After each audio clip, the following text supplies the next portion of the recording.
عن انس بن مالك قال قال النبي صلى الله عليه وسلم لا يؤمن احدكم حتى اتناه اليه من ولده وولده والناس اجمعين রাসূলুল্লাহ সাল্লাল্লাহু আলাইহি ওয়াসাল্লামের সাহাবী হযরত আনাস বিন মালিক রাদিয়াল্লাহু তাআলা আনহু বলেছে, শোনো, কোন মানুষ যদি মুমিন হতে চায় ততক্ষণ পর্যন্ত পূর্ণ মুমিন হতে পারবে না ততক্ষণ পর্যন্ত। আনাস বিন মালিক বলছে, যতক্ষণ পর্যন্ত নিজের মাতা নিজের সবার চাইতে বেশি মুস্তাফাকে না ভালোবাসে। বুঝতে পারলেন নবীকে ভালোবাসবেন কতটা? আপনি আপনার ছেলেকে ভালোবাসেন আপনার ছেলে বলে, আপনি আপনার মেয়েকে ভালোবাসেন আপনার মেয়ে বলে, কিন্তু একটা কথা মনে রাখবেন, যখন আপনি দুনিয়া ছেড়ে বিদায় হয়ে চলে যাবেন কোন মানুষ আপনার আপন হবে না।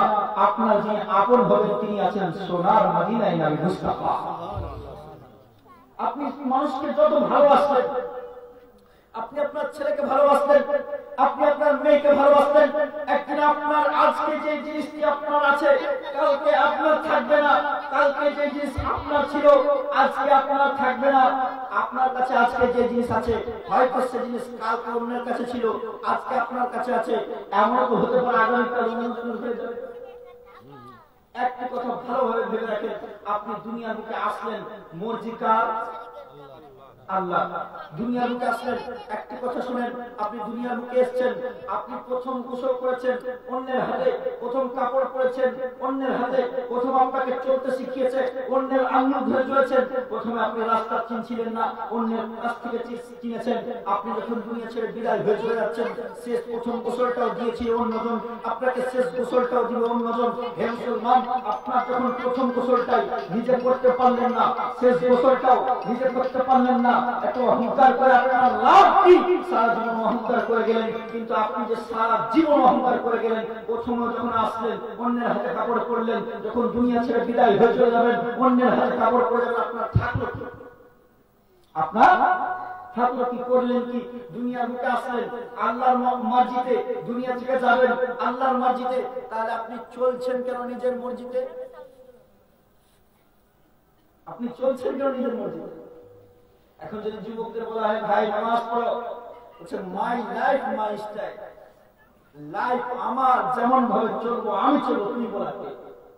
বলি ভাই তুমি দুনিয়ায় এসছো খোদার মার্জিতে, দুনিয়া থেকে যাবে খোদার মার্জিতে, তাহলে দুনিয়াতে চলছো কেন নিজের মর্জিতে? দুনিয়া তো চলতে হবে তোমাকে খোদার মর্জিতে। আর যদি খোদার মর্জিতে চলতে চান, খোদা কি বলছে? আল্লাহ পাক বলছে, তোমরা সর্বপ্রথম মা আতাকুমুর রাসূল ফাখুযুহু ওয়া মা নাহাকুম আনহু ফান্তাহু, তোমরা আমার নবী যা তোমাদের দেয় তা তোমরা গ্রহণ করে নাও। আমার নবী যা থেকে তোমাদের দূরে থাকতে বলে, বিরত থাকতে বলে, তা থেকে তোমরা দূরে থাকো।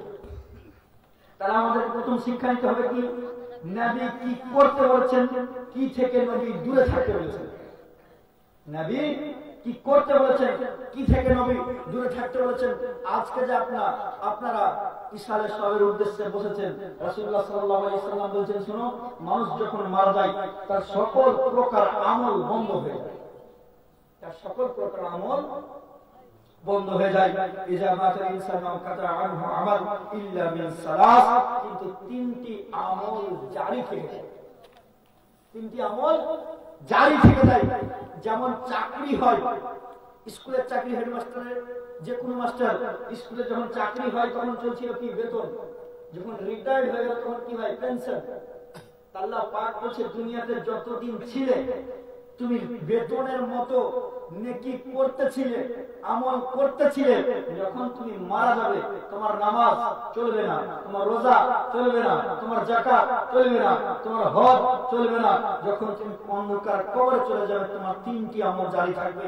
তিনটি আমলের মধ্যে এক নম্বর হচ্ছে সাদকায়ে জারিয়া। এমন কোন কাজ, এমন কোন দান, আপনি মাদ্রাসাতে একটি ঘর নির্মাণ করে দিয়েছেন, খোদার কসম যতদিন পর্যন্ত মাদ্রাসাতে সে ঘর থাকবে ততদিন পর্যন্ত আপনি কবরে শুয়ে শুয়ে নেকি পেতে থাকবেন। আপনি কোন মানুষকে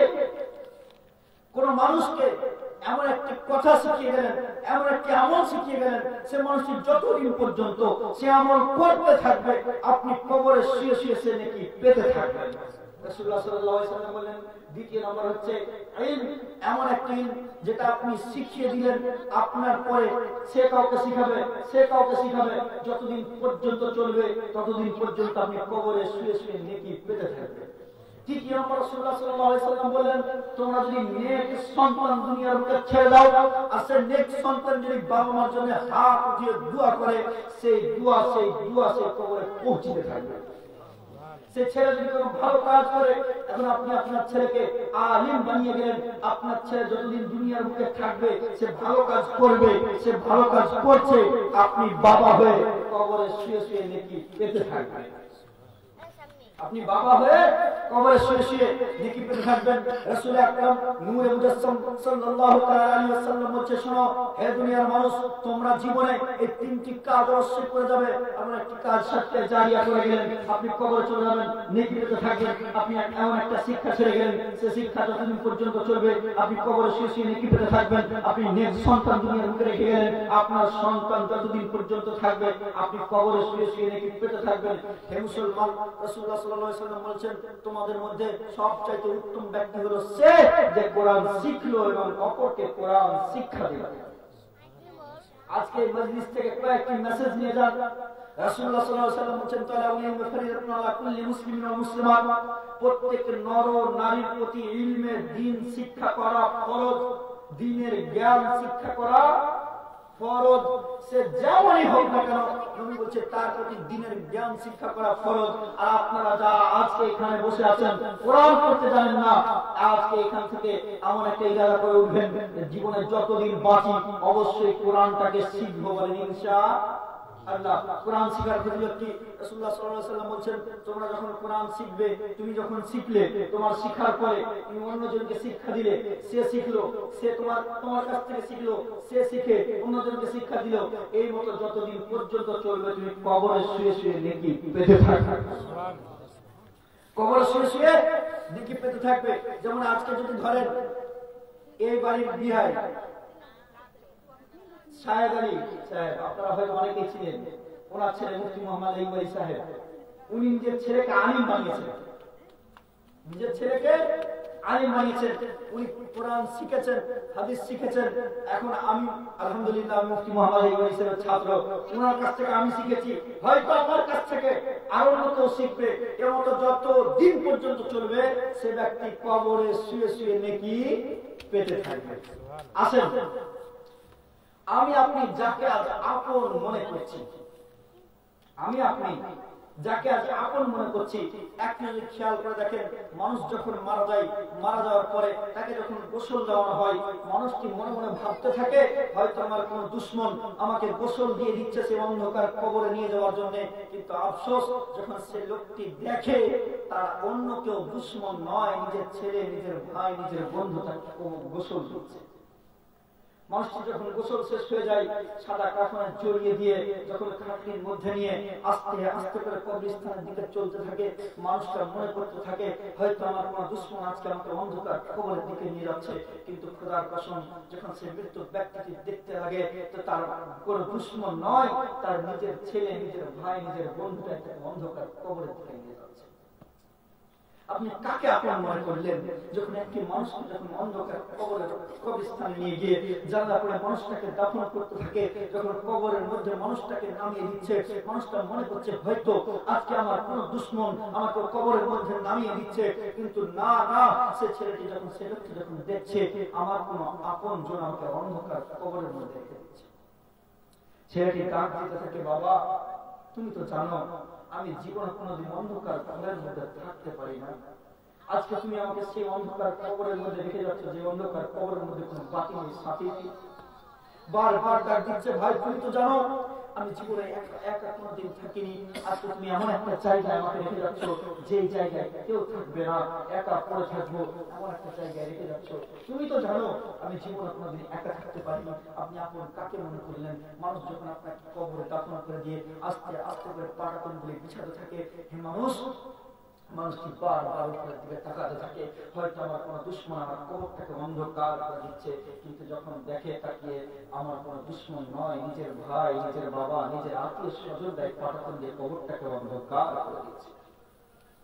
নিজের আত্মীয় স্বজনদের কবরটাকে অন্ধকার করে দিচ্ছে। আপনি আপনার ভাবলেন তাকে যখন কবরটাকে অন্ধকার করে দিয়ে আস্তে আস্তে করে মাটি দিতে থাকে, মানুষটি মনে করবে হয়তো আমার কোনো দুশ্মন আমার কবরের মধ্যে মাটি দিয়ে কবরটাকে আরো অন্ধকার করে দিচ্ছে। কিন্তু মানুষটি যখন দেখতে আরম্ভ করে তার কোনো দুশ্মন নয়, নিজের লোকেরাই তাকে কবরের মধ্যে মাটি দিয়ে দিয়ে কবরটাকে আরো অন্ধকার করে দিচ্ছে। আপনি আপনার ভাবলেন তাকে সেই কবরের মধ্যে যাওয়ার পর যখন বুঝতে থাকবেন মানুষ আস্তে আস্তে করে আপনার সেই কবরস্থান থেকে চলে আসবে, আপনার দেহটা ঝড় হয়ে অন্ধকার কবরের মধ্যে পড়ে থাকবে। এমন সময় আল্লাহ পাকের ফেরেশতারা এসে আপনাকে প্রশ্ন করতে থাকবে। সেই সময় আপনার পাশে পৃথিবীর আর অন্য কেউ হবে না, আপনার বাবা, আপনার ভাই, আপনার বন্ধু, পৃথিবীর আর কেউ হবে না। আপনার কবরের মধ্যে যদি যায় হাজির হবে আমার নবী মুস্তাফা। আপনি দুনিয়ার বুকে আপন ভাবলেন তাকে, দুনিয়ার বুকে ভালোবাসলেন তাকে, আপনাকে সবচাইতে ভালোবাসা উচিত ছিল নবী মুস্তাফাকে। কারণ যখন আপনার পৃথিবীর অন্য কেউ কাজে আসবে না, আপনার কাজে আসবে আমার নবী মুস্তাফা। সে কবরের মধ্যে আমার নবী বলতে থাকবে আমার উম্মত, এটা আমার উম্মত। হে মুসলমান, আপনি আজ কোন নবীর ব্যাপারে নবী নূরের তৈরি না মাটির তৈরি নবীকে নিয়ে গবেষণা করছেন? আর আপনি কোন নবীর ব্যাপারে বললেন নবী মরে মাটির সঙ্গে মিশে গেছে? আপনি আজ কোন নবীর ব্যাপারে বললেন নবী অস্তিত্বে ছিল? আর আপনি কোন নবীর ব্যাপারে বললেন নবী 40 বছর বয়সে নবী হয়েছে? খোদার কসম, আমার নবী দুনিয়ার বুকে এসেছেন তো আল্লাহ আমার নবীকে নবী করে পাঠিয়েছে। সুবহানাল্লাহ, আমার নবীকে আল্লাহ নবী করে পাঠিয়েছে। হে মুসলমান, অন্ধকার কবরের মধ্যে যখন চলে যাবেন আপনার সাথী পৃথিবীর কেউ হবে না। হ্যাঁ, আপনার সাথী হবে একজন, তিনি হলেন আমার নবী মুস্তাফা। রাসূলুল্লাহ সাল্লাল্লাহু আলাইহি ওয়াসাল্লাম বলেন, তোমরা বন্ধু বানাও এমন একজনকে যে তোমাকে টেনে নিয়ে যাবে নামাজের দিকে। বন্ধু বানাও তাকে যে টেনে নিয়ে যাবে তোমাকে নেক কাজের দিকে। আপনি আমার একজন বন্ধু বানালেন, সারা সারা দিন বাগানে বসে ফ্রি ফায়ার খেলে, আপনার সে বন্ধু আপনাকে নামাজের দিকে নিয়ে যাবে না, আপনাকে বাগানের দিকে নিয়ে যাবে। আপনি বন্ধু বানালেন এমন একজন ব্যক্তিকে যে ব্যক্তি সারাটা দিন চায়ের দোকানে বসে টিভি দেখতে থাকে। আপনি যদি তাকে বন্ধু বানান আপনাকে নিয়ে যাবে চায়ের দোকানে। কিন্তু আপনি যদি বন্ধু বানান কোন নামাজিকে, খোদার কসম সেই লোকটি আপনাকে হাত ধরে নামাজে নিয়ে যাবে। সে লোকটি আপনাকে হাত ধরে নামাজে নিয়ে যাবে। রাসূলুল্লাহ সাল্লাল্লাহু আলাইহি ওয়াসাল্লাম বলেন, আফদালুল ইবাদাতিস সালাত ওয়া আফদালুল আমালিস সালাত। নিশ্চয়ই ইবাদতের মধ্যে সবচেয়ে উত্তম ইবাদত হচ্ছে নামাজ, আর সবচেয়ে উত্তম ইবাদতের মধ্যে সবচেয়ে উত্তম ইবাদত হচ্ছে নামাজ, আর আমলের মধ্যে সবচেয়ে উত্তম আমল হচ্ছে নবী মুস্তাফার দুরূদ। সুবহানাল্লাহ। ইবাদতের মধ্যে উত্তম ইবাদত হচ্ছে নামাজ, আর আমলের মধ্যে উত্তম আমল হচ্ছে নবী মুস্তাফার দুরূদ। নবী মুস্তাফার দুরূদ। হে মুসলমান, আপনাকে সর্বপ্রথম নামাজ পড়ে নিতে হবে। নামাজ রাসূলুল্লাহ সাল্লাল্লাহু আলাইহি ওয়াসাল্লাম বলেন, as-salatu mirazul mu'min, নামাজ হচ্ছে মুমিনদের জন্য মিরাজ। আল্লাহ পাকের নবী সাল্লাল্লাহু তাআলা আলাইহি ওয়াসাল্লাম যখন মিরাজে গেলেন, আল্লাহ পাকের সঙ্গে ডাইরেক্ট সাক্ষাৎ করার পরে আমার নবী মুস্তাফা ফিরে আসছেন। আল্লাহ দরবার বলছে, আল্লাহ আমি তো তোমাকে দেখলাম, যখন আমার গুনাহগার উম্মত তোমাকে দেখতে চাইবে আমি নবী মুস্তাফা তাদেরকে কি বলবো, কি করে তোমাকে দেখতে পাবে? আবার আল্লাহ বলছে, নবী তুমি জানিয়ে দিও নামাজটাই হচ্ছে তোমার মুমিন উম্মতির জন্য মিরাজ। সুবহানাল্লাহ। নামাজটাই তোমার উম্মতির জন্য মিরাজ। রাসূলুল্লাহ সাল্লাল্লাহু আলাইহি ওয়াসাল্লাম বলেন, as-salatu মিফতাহুল জান্নাহ, নিশ্চয়ই নামাজ হচ্ছে জান্নাতের চাবি। নিশ্চয়ই নামাজ হচ্ছে জান্নাতের চাবি। আপনি জীবনে বাঁচলেন, জীবনে কয়দিন বাঁচবেন কোনো গ্যারান্টি আছে না। আমি মোহাম্মদ তাজাম্মুল এখন এখানে বসে আছে, এখান থেকে সহি সালামতে রুমের ভিতরে যেতে পারবো কিনা কোনো গ্যারান্টি নাই। হযরত আলী রাদিয়াল্লাহু তাআলা আনহু বলেন, তোমরা নামাজ পড়ো তোমার নামাজ পড়ার পূর্বে, তোমরা নামাজ পড়ো তোমার নামাজ পড়ার পূর্বে। মানে আলী রাদিয়াল্লাহু তাআলা আনহু বলেন, শোনো তোমরা নামাজ পড়ো তোমার জানাজার নামাজ হয়ে যাওয়ার পূর্বে। তোমরা নামাজ পড়ো তোমার জানাজার নামাজ হয়ে যাওয়ার পূর্বে। এবার বলেন জানাজার নামাজ হয় কখন? মানুষ মারা যায় যখন। জানাজার নামাজ হয় কখন? মানুষ মারা যায় যখন। আপনি আল্লাহর এই কথা যদি মানেন তাহলে আপনাকে নামাজ শুরু করতে হবে এখন থেকে, কারণ আপনার মরণের কোনো গ্যারান্টি নাই। তাহলে আপনাকে নামাজ শুরু করতে হবে এখন থেকে। বলেন আপনার জন্য যেই নবী দুনিয়ার মুখে রাসূলুল্লাহ সাল্লাল্লাহু আলাইহি ওয়াসাল্লাম যখন দুনিয়ার মুখে আসলেন, হে মুসলমান, নবী আমার দুনিয়ার মুখে আসলেন। হযরত আমিনা রাদিয়াল্লাহু তাআলা আনহা বলেন যে নবী দুনিয়ার মুখে এসে সর্বপ্রথম সাজদাতে গিয়ে নবীর ঠোঁট দুইখানা ধরে হিলতে আছে।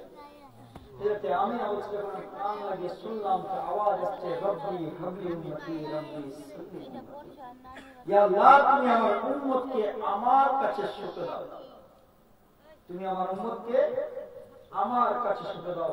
সেই নবী যে নবী আপনাকে আপনার কাছ পর্যন্ত ইসলামটাকে পৌঁছে দেওয়ার জন্য, আপনার কাছে নামাজটাকে পৌঁছে দেওয়ার জন্য নবী কত পাথরের আঘাত খেয়েছে। নবী এই দিনের প্রচার করতে গিয়ে কত পাথরের আঘাত খেয়েছে। আমরা মনে করি আমরা ইসলামটাকে বড় সহজে পেয়ে গেছি। আমার বাপ মুসলমান ছিল, বাপের ঘরে জন্ম নিয়েছি, আমি মুসলমান হয়ে গেছি, কিন্তু না মুসলমান। এই ইসলামটাকে আপনার কাছে পৌঁছানোর জন্য কত সাহাবায়ে কেরাম নিজের জীবন পর্যন্ত দিয়ে দিয়েছে। এই ইসলামটাকে আপনার কাছ পর্যন্ত পৌঁছে দেওয়ার জন্য নবীর নওয়াজ হযরত ইমাম হুসাইন নিজের পরিবারটাকে, নিজের যতগুলো তার ভাই, তারপরে হযরত ইমাম হুসাইনের ছেলে হযরত আলী আসগর 6 মাসের বাচ্চাকে পর্যন্ত কারবালার ময়দানে শহীদ হয়ে গেছে।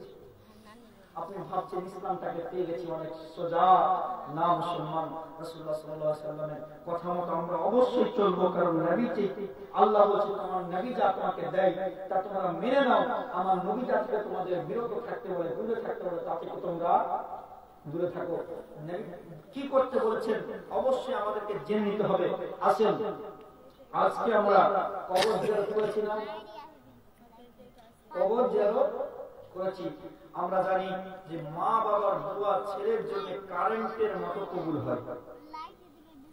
মা বাবার দোয়া ছেলের জন্য কারেন্টের মতো কবুল হয়।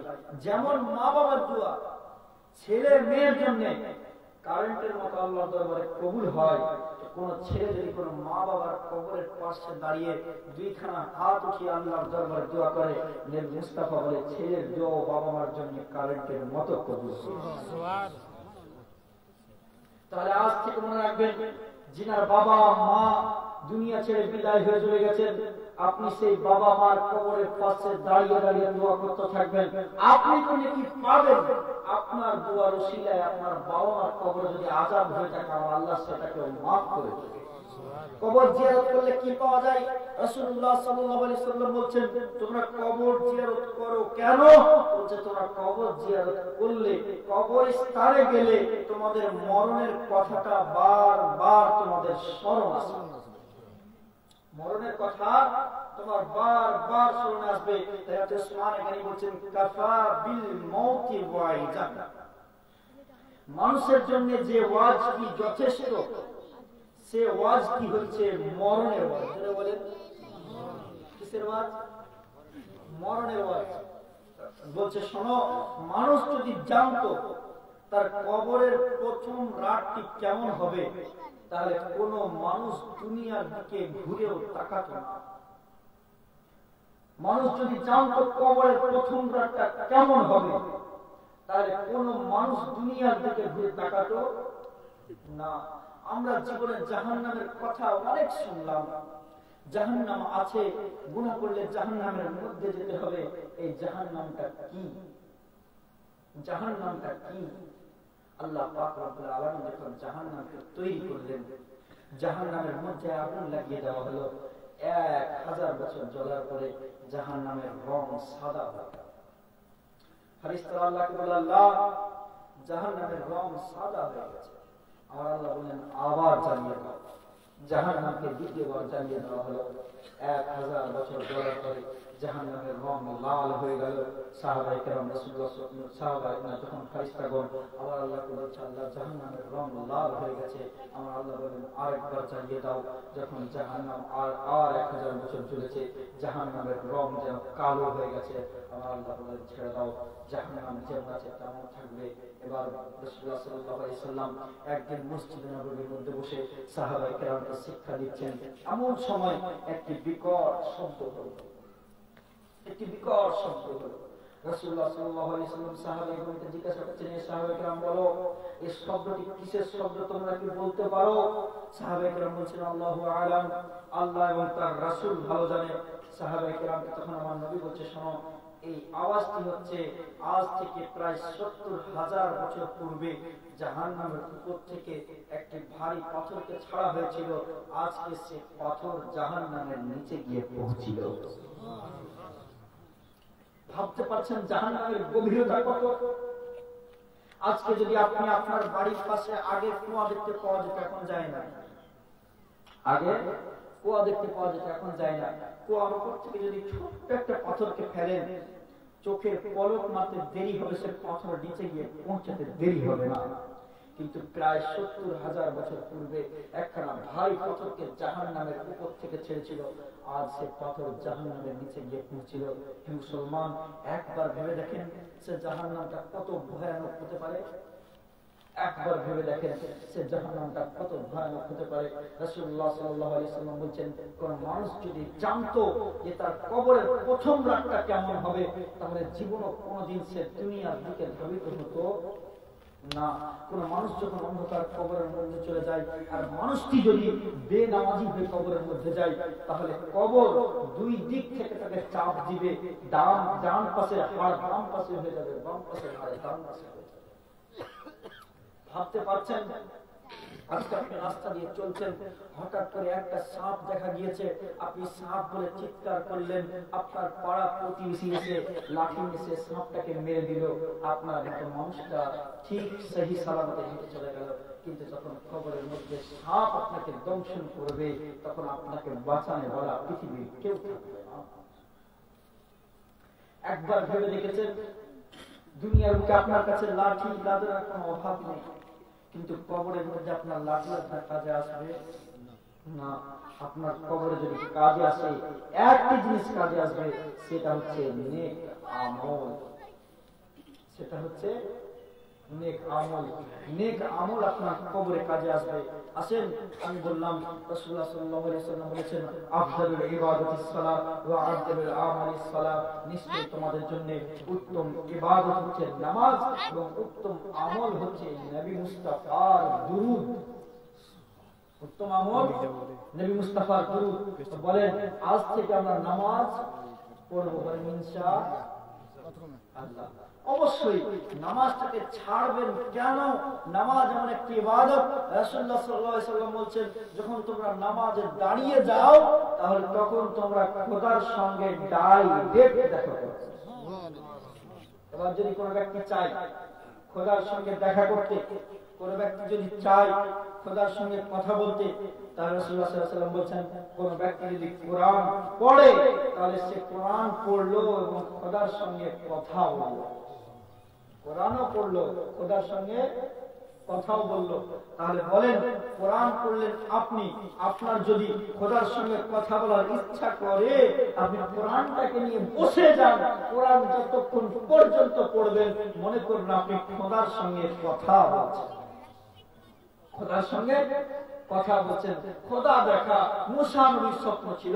খোদা দেখতে মুসা আলাইহিস সালাম যেই দিন খোদা দেখতে চেয়েছিল, আল্লাহকে বলছে, আল্লাহ আমি তোমাকে দেখবো, কিন্তু আমার আল্লাহ বলছে, মুসা তুমি আমার নূরের ঝলক সহ্য করতে পারবে না। আল্লাহ বলছে, মুসা তুমি আমার নূরের ঝলক সহ্য করতে পারবে না।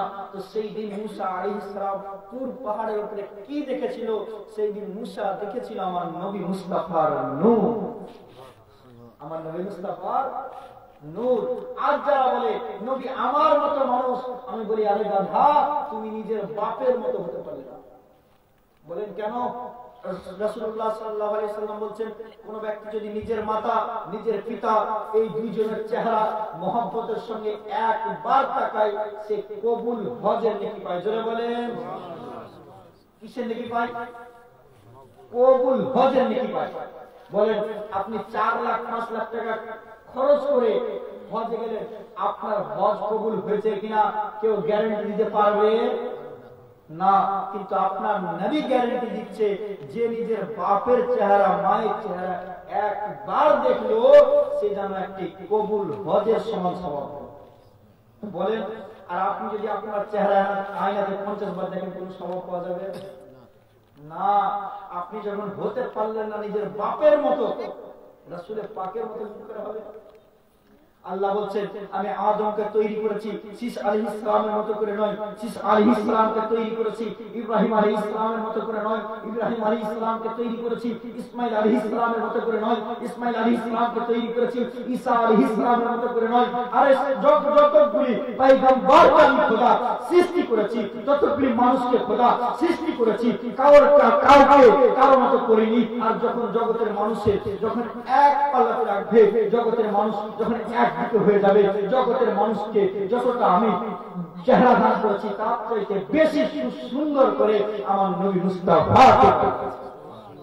আল্লাহ বলছে শোনো, আদম থেকে নিয়ে ঈসা পর্যন্ত আমি আল্লাহ যত কিছুকে সৃষ্টি করেছি সব চাইতে বেশি সুন্দর নবী মুস্তাফাকে করেছি। আর আপনার মতো বলছে, আপনার মতো লোক বলছে না নবী আমার মতো মানুষ। হায় আফসোস, তুমি কোন নবীকে নিজের মতো বলে গণনা করলে? যেই নবী যখন আপনার পিতা মাতা কেউ কবরে কাজে আসবে না, আসবে কাজে নবী মুস্তাফা, আসবে কাজে নবী মুস্তাফা। শোনেন, নবী আমাদের মতো নন। আল্লাহ পাক সেই দিন মুসা আলাইহিস সালামকে কি দেখিয়েছিলেন তা কাজী নজরুল ইসলাম যারা ছোট থেকে বাংলা পড়ছে তারা জানে। কাজী নজরুল ইসলামের কবিতা অবশ্যই পড়েছে। সেই কাজী নজরুল ইসলাম হচ্ছে নারে তাকবীর, নারে রিসালাত, মুফতি মোহাম্মদ মুখতার আলম সাহেব, নারে তাকবীর, নারে রিসালাত। তো সেই দিন মুসা আলাইহিস সালাম কি দেখেছিল? তো কাজী নজরুল ইসলাম বলছেন হলো ধন্য ধারা মোর নবীর নূরে, যে নূর দেখেছিল মুসা গাহেতে। বলছে শোনো, দুনিয়া উজালা হয়ে গেল কার নূরে? নবী মুস্তাফার নূরে। কোন নূর? যেই নূর দেখেছিল হযরত মুসা আলাইহিস সালাম তুর পাহাড়ে, যে নূর দেখেছিল মুসা আলাইহিস সালাম তুর পাহাড়ে।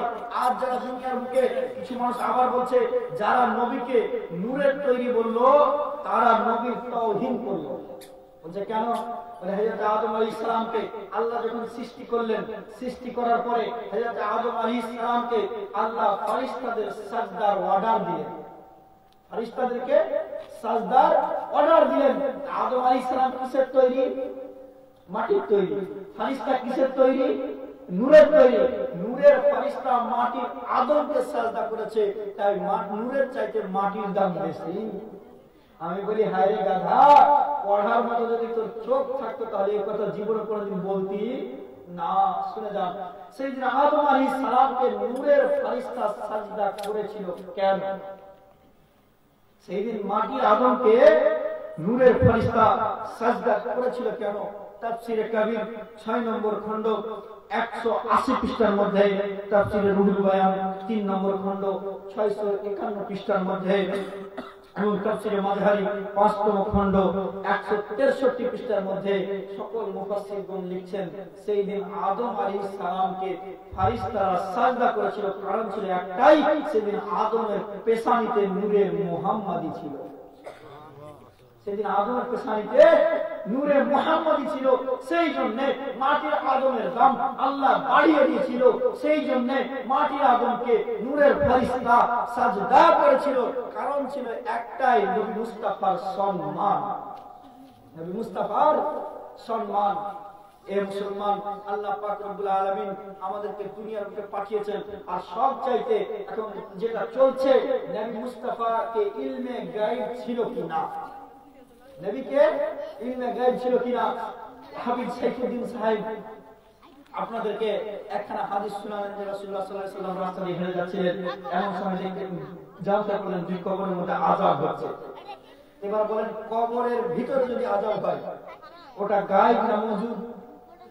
গায়ব কি জিনিসকে বলা হয়? অদৃশ্যকে গায়ব বলা হয়। তো কবরের ভিতরে যে কাজ হচ্ছে সেটা গায়ব না উপস্থিত? অদৃশ্য গায়ব। এখান থেকে বোঝা যায় নবীকে গায়বের জ্ঞান ছিল।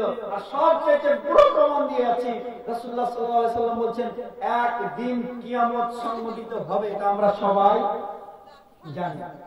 কিয়ামত হবে সবাই জানি না। কিয়ামত হবে সবাই জানলেন কোথা থেকে? নবীর কাছ থেকে। কিয়ামত হবে, এটা গায়েব না হাজির? আপনি দেখতে পাচ্ছেন যে কালকে কিয়ামত হয়ে যাবে? পাচ্ছেন না তো? নবী বলেছে কিয়ামত হবে, মানে এটাও গায়েব।